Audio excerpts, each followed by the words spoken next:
tayo ng sinigang. Ang una po natin gagawin ay ilagay po natin ang baboy sa kawali na walang mantika. Hayaan po natin magmantika at mag-golden brown.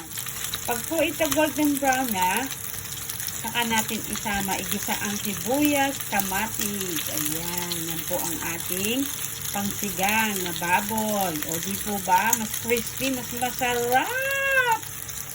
Ayan, papupulahin lang po natin ng konti. Wala pong oil yan. Yan po ay sa non-sticky. Wow.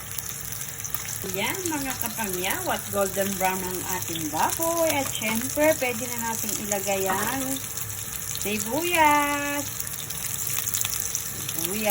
Ganyan po ako magsigang ng baboy. O di po ba, halu-haluin lang ang sibuyas hanggang magluto. Haluin po natin yan.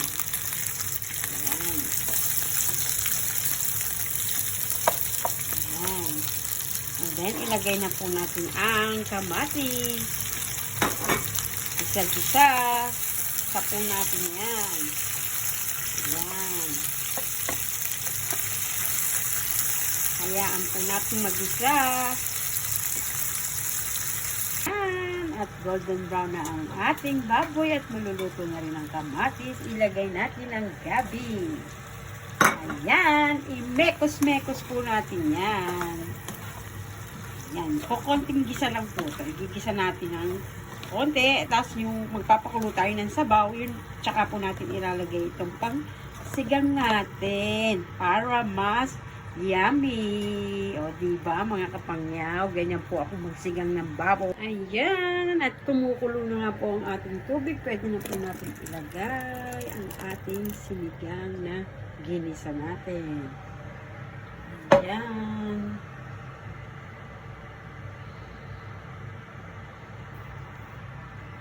Haluin natin ang ating ginisa. Ayan, pakukulaan po natin yan.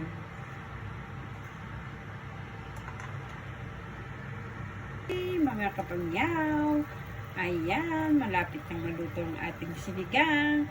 At syempre, maglalagay tayo ng sinigang sa sampalok ng mix ng gabi. Ayan. Syempre, naglagay na tayo dyan ng asin para lumasa. Ayan. Mamaya po natin ilalagay ang ating pechay or bok choy.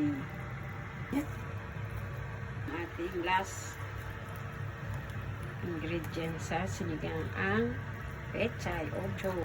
Ayan guys, luto na ang ating sinigang. Kainan na for dinner. Ayan, and looks yummy. Yan yung may spare ribs na may butong malambot. Kaya masarap. Yan ang favorite ni Angel. Ayan po.